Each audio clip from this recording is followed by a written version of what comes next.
विद्यासागर संत जन जन के आराध्य वे, सदा रहें जयवंत। श्रद्धा से निश दिन करें, जो गुरु का गुणगान, खुशियाँ उनको खुद मिलें। भक्त बने भगवान। देवादिदेव मूलनायक श्री मुनि सुब्रत नाथ भगवान की, श्री चंद्रप्रभ भगवान की, श्री पार्श्वनाथ भगवान की, परमोपकारी आचार्य गुरुदेव श्री विद्यासागर जी महाराज की, परम पूज्य आचार्य श्री समय सागर जी महाराज की, निर्यापक श्रवण मुनिवर श्री संभव सागर जी महाराज की।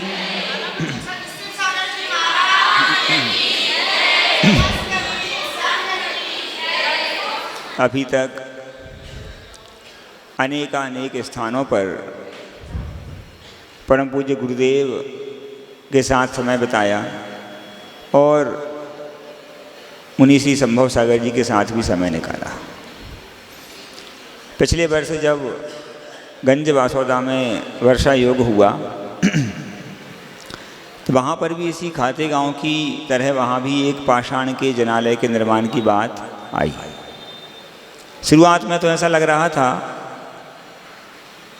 कि यहाँ तो कोई कार्य हो नहीं पाएगा, क्योंकि जब गंज बासौदा की ओर विहार कर रहे थे तो रास्ते में गंज बासौदा के ही कुछ लोगों ने बताया, महाराज जी सुन तो रहे कि आचार्य श्री ने पाषाण के मंदिर के लिए आशीर्वाद दिया है, किंतु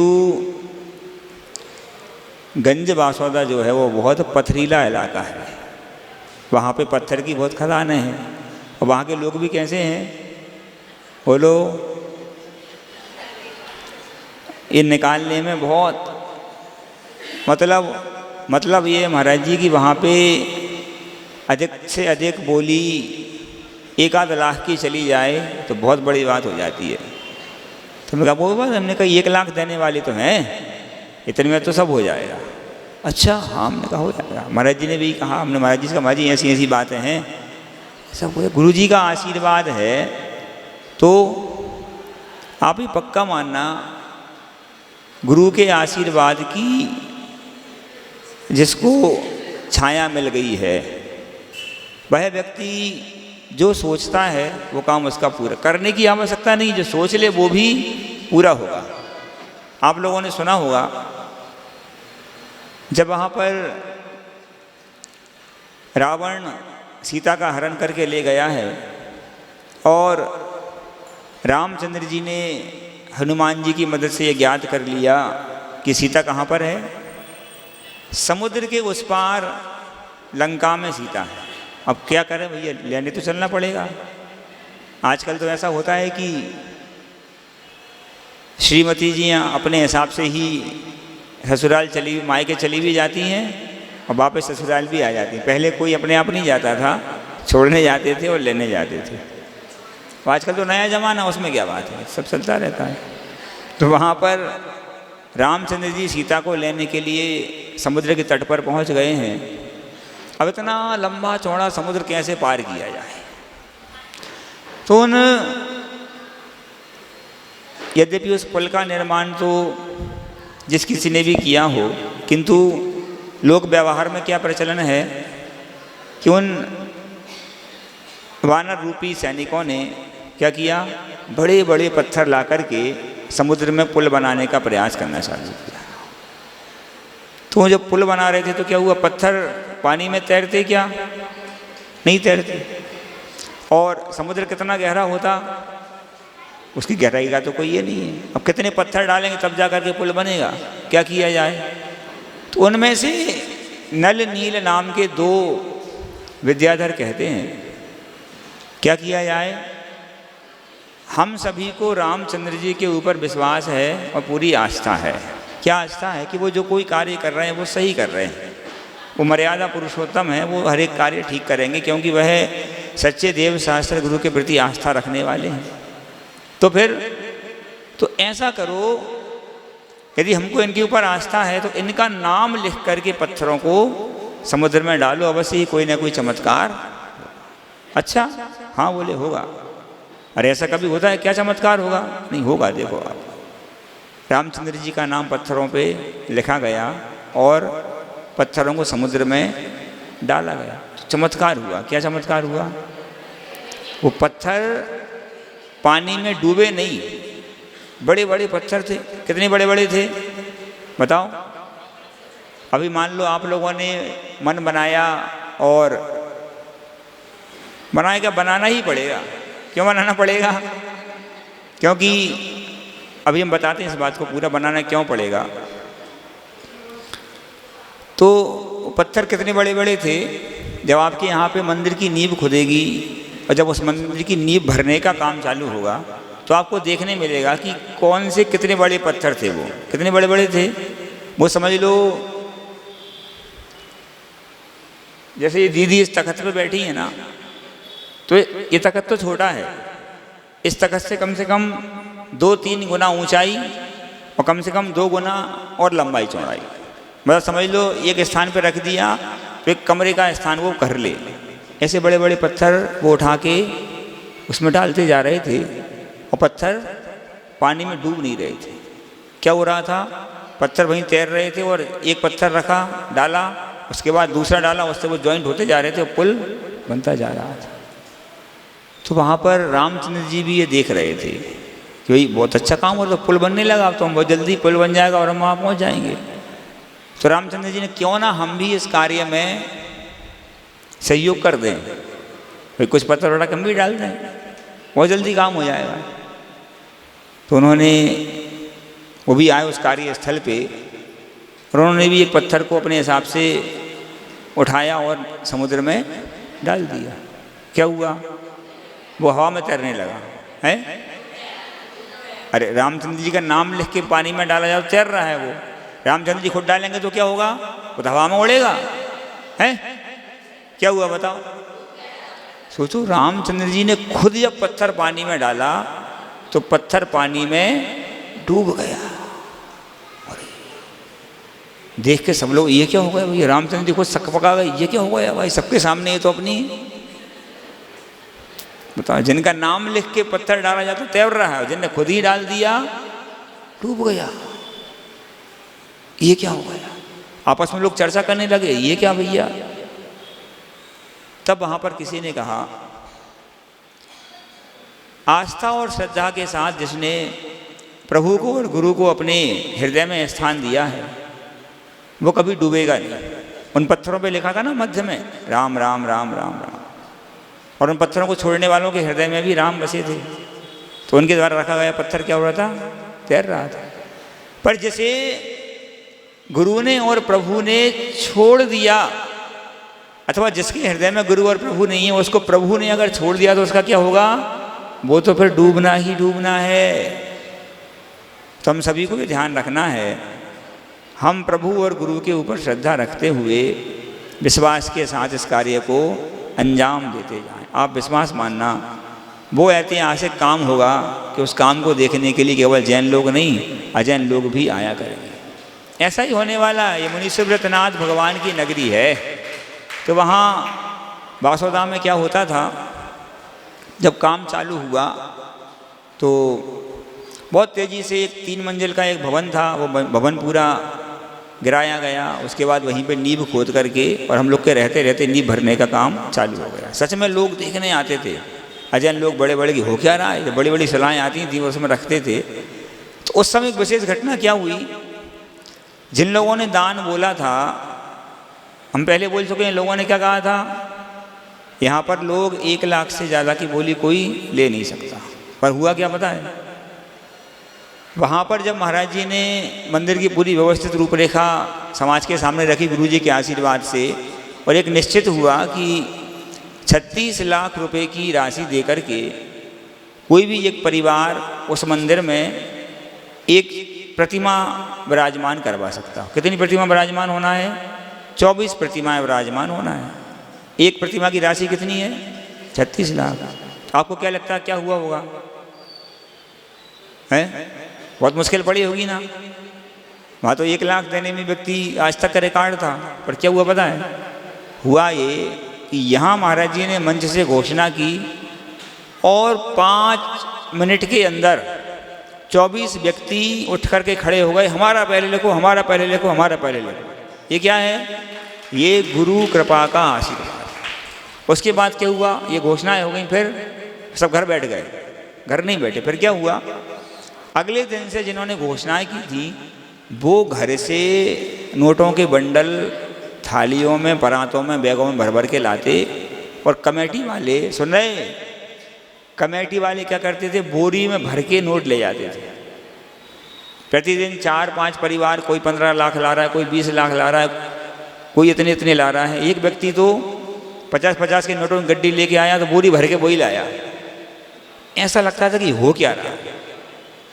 जब गंज बासोदा में ऐसा हो सकता है, जहाँ की पत्थर ही पत्थर है, यहाँ तो पानी पानी है। जब वहाँ ऐसा हो सकता है तो यहाँ कैसा होगा? बोलो। यहाँ ऐसा होगा, हम ये देख करके चकित हैं कि वहाँ तो घोषणा होने के बाद लोगों ने लाना चालू किया।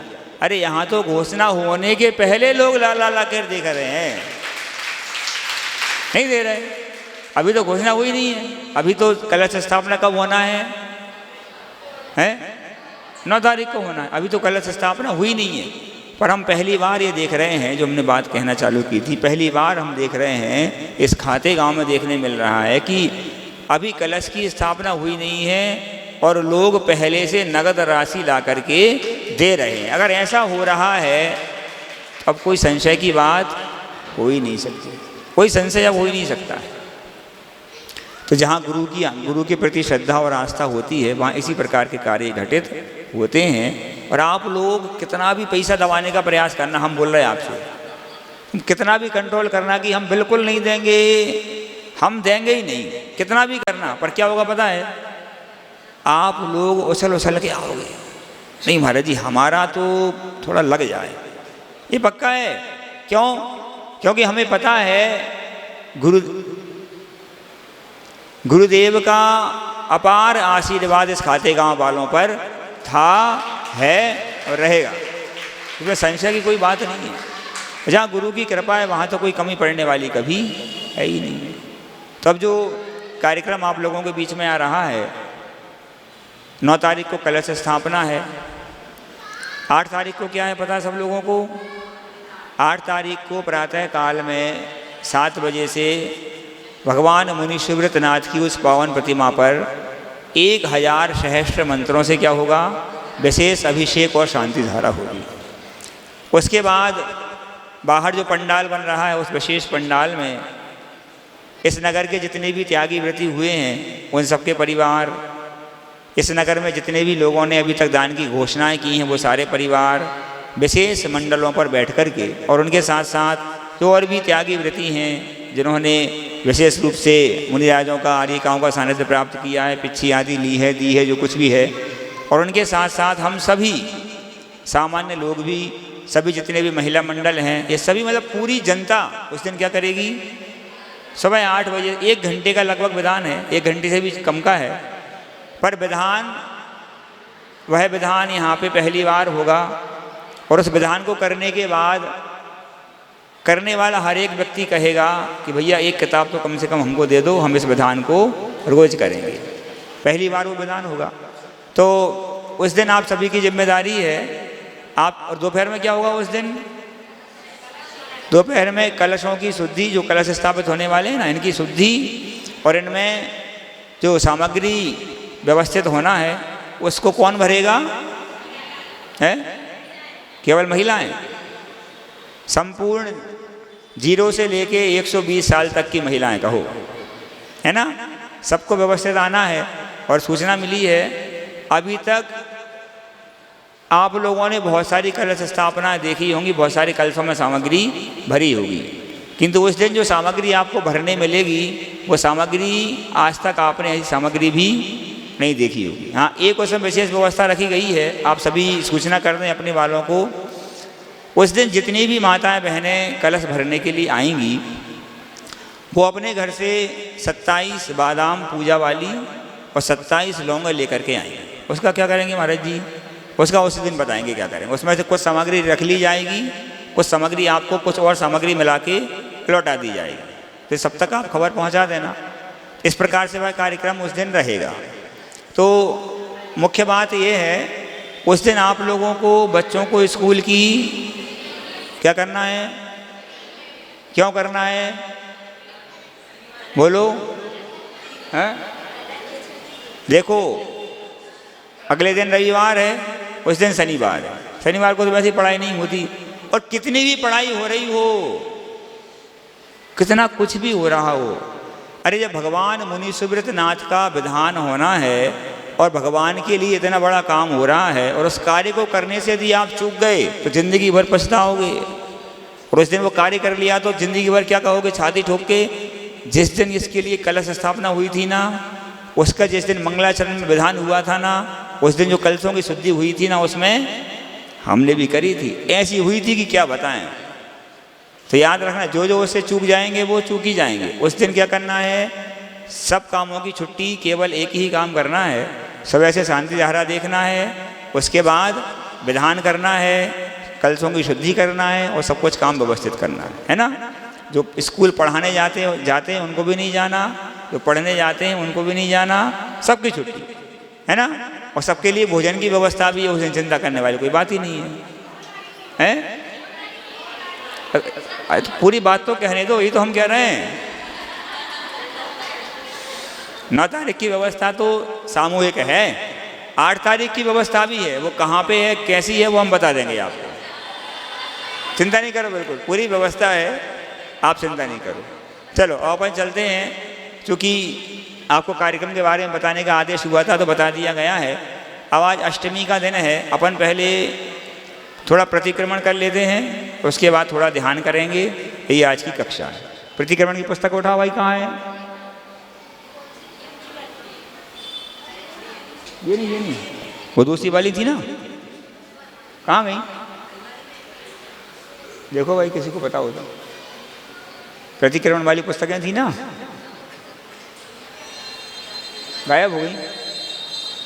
तो चलो कोई बात नहीं, ध्यान ही कर लेते हैं। अच्छा ऐसा करते हैं, प्रतिक्रमण नहीं है तो स्तुति उठा लो,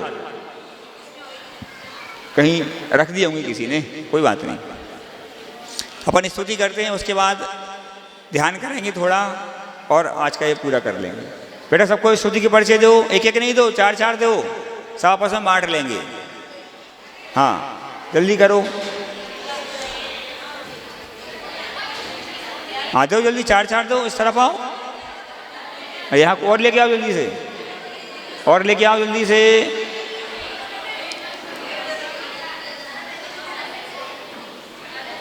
हाँ सबको दो जल्दी से।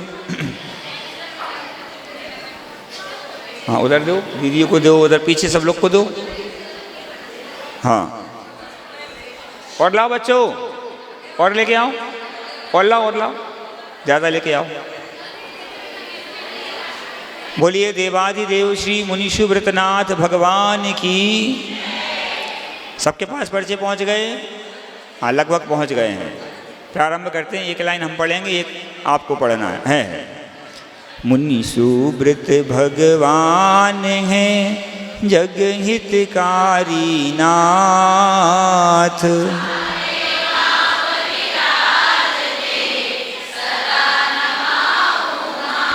श्रद्धा से निश दिन करें श्री जिनवर गुणगान।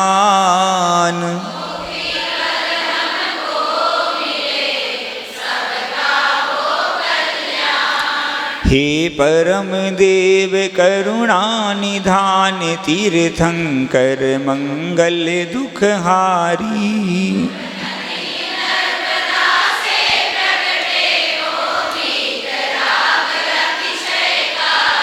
मनमोहक मूरत श्याम वर्ण पुलकित करते सबका मन है।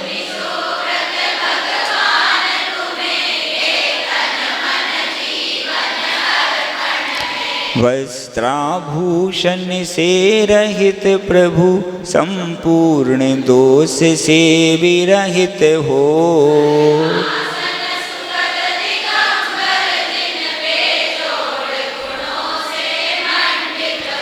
जो नित्य आपका ध्यान करें मिटती उनकी हर उलझन है।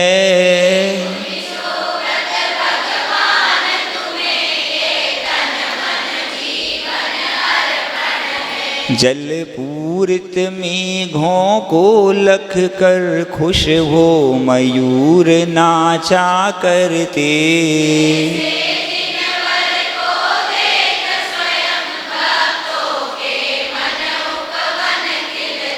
मुनिनाथ आपकी पद रज पा आनंदित रहते जन जन हैं।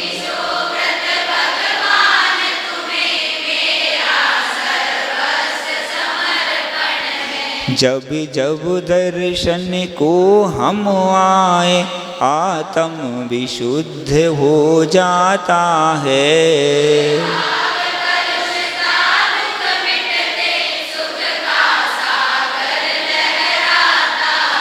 मेरी श्रद्धा है अचल अटल अब हो पापों का खंडन है।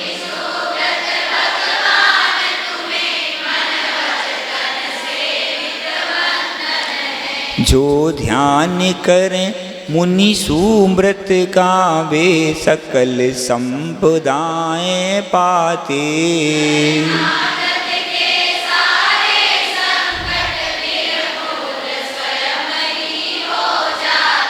जिन भक्ति करते करते ही अब निकले सारा जीवन है।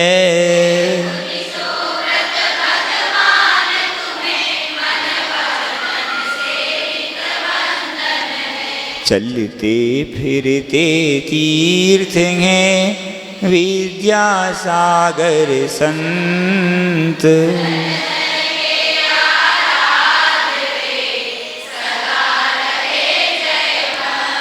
गुरु कृपा से हम करें मुनि सुब्रत गुणगान।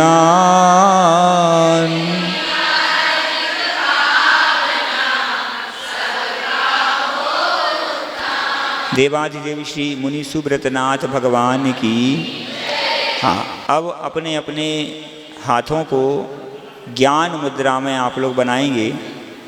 अंगूठे को पहली उंगली से जोड़ लेंगे, ये ज्ञान मुद्रा बन जाएगी। यद्यपि आप सभी जानते होंगे इस ज्ञान मुद्रा को इस प्रकार से करने से बहुत सारी बीमारियों और रोगों में अपने आप लाभ होता है। जैसे किसी को याददाश्त जिसकी कमज़ोर है, इसकी नींद जिनको नहीं आती है, कम आती है। हालांकि खाते गांव वालों को तो नींद याद आती है ना, नहीं आती। अच्छा, हमने सुना है कि महिलाओं को सोना बहुत पसंद होता है। 2 प्रकार का सोना होता है ना, पहनने वाला और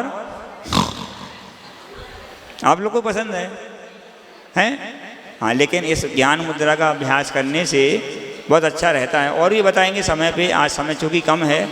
आप ज्ञान मुद्रा करेंगे, कमर को थोड़ा सीधा करेंगे और आंख बंद करके अपने हाथों को घुटनों पर या जैसे भी रख करके आप बैठ जाएंगे। हम सभी अष्टमी के आज पावन पर्व पर चल रहे हैं प्रभु के दर्शन करने के लिए। इस खाते गांव में विराजमान छोटे मंदिर में, जहाँ पर अतिशयकारी चंद्रप्रभ भगवान विराजमान हैं। सर्वप्रथम हम अपने मन को विशुद्ध करेंगे ओंकार के नाद से।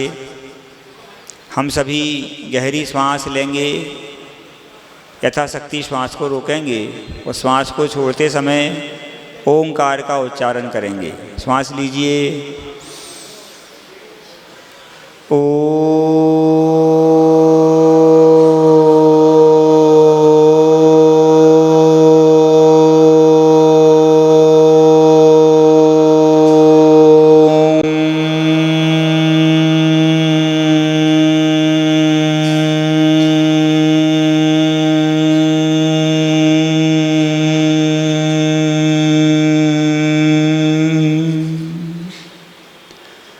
श्वास लेते समय विचार करेंगे प्रभु की ऊर्जा हमारे तन में प्रवेश कर रही है। श्वास छोड़ते समय महसूस करेंगे हमारे अंतरंग के विकार इस श्वास के साथ ओंकार के नाद के साथ शरीर से बाहर हो रहे हैं। पुनः गहरी श्वास लेंगे।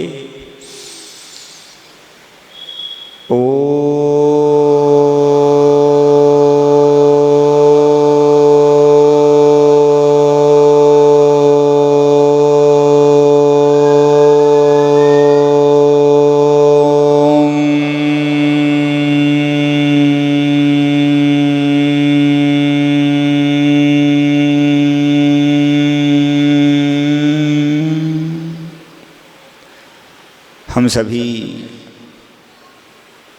धीरे धीरे चंद्रप्रभ जनालय की ओर बढ़ रहे हैं। यहाँ से निकलकर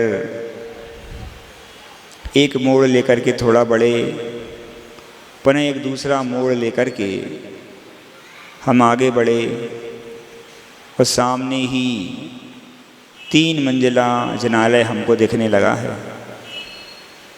नज़दीक पहुँच कर के हम दोनों तरफ से जहाँ सीढ़ियाँ बनी हुई हैं उन सीढ़ियों से चढ़कर अपने पद प्रक्षाल करके मंदिर के अंदर प्रवेश हुए और अद्भुत आकर्षक वीतरागता का निर्झर जहाँ झर रहा है, शांति और आनंद की वर्षा जहाँ पर हो रही है, ऐसे उस विशाल जिनबिंब के समीप हम सभी पहुँच गए हैं। पद्मासन मुद्रा में वह चंद्रप्रभ भगवान सभी को अपनी ओर आकृष्ट कर रहे हैं। मुस्कुराती हुई उनकी प्रतिमा ऐसी प्रतीत होती है मानो साक्षात जीवित ही भगवान वहाँ पर विराजमान हो। ऐसा लग रहा है जैसे भगवान हमसे बात करने वाले हैं। आत्मा में एक अलग अलौकिक आनंद की प्राप्ति हो रही है। प्रभु हमारे मस्तिष्क में हमारे तिलक स्थान पर आकर विराजमान हो गए हैं। प्रभु और हमारे बीच में अब कोई अंतराल नहीं रहा है। हमारे अंतरंग से सारी कलुषता दूर हो रही है। प्रभु हमारे अंतरंग को आलोकित कर रहे हैं। शरीर से दुख दर्द परेशानियां दूर हो रही हैं। हम प्रभु की आराधना करते हैं नमोकार मंत्र के माध्यम से। ओम नमो अरिहंतानम, ओम नमो अरिहंतानम,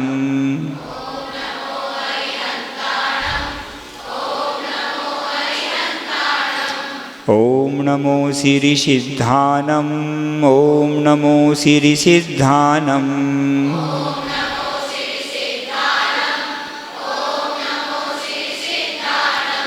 ओम नमो वायरियानम, ओम नमो वायरियानम,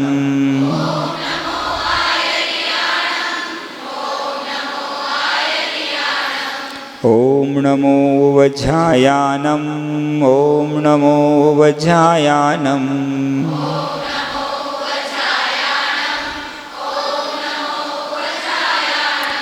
नमो लोय सब साहूनम, नमो लोय सब साहूनम,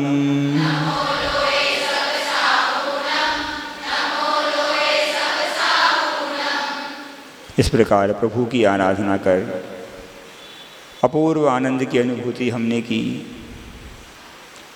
शरीर पूरी तरह से प्रभु के चरणों में नत विनत है।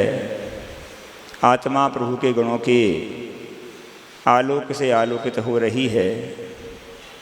हम सभी प्रभु की आराधना में लीन हैं, किंतु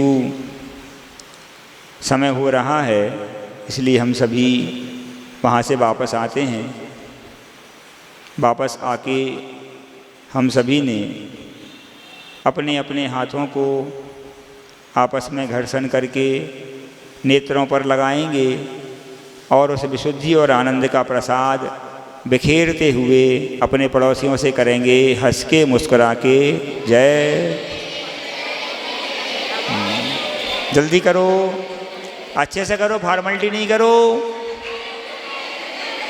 हाँ, देखो कोई पड़ोसी रह तो नहीं गया वहाँ पे, सब आ गए वापस। अच्छा ये बताओ ईमानदारी से कौन कौन वहाँ पे पहुँच गया था? हाथ उठा के बताओ। सब पहुँच गए थे? अरे वापस आ गए सब लोग के? नहीं, हाँ ठीक है, अच्छा है, सब लोग वापस आ गए हैं।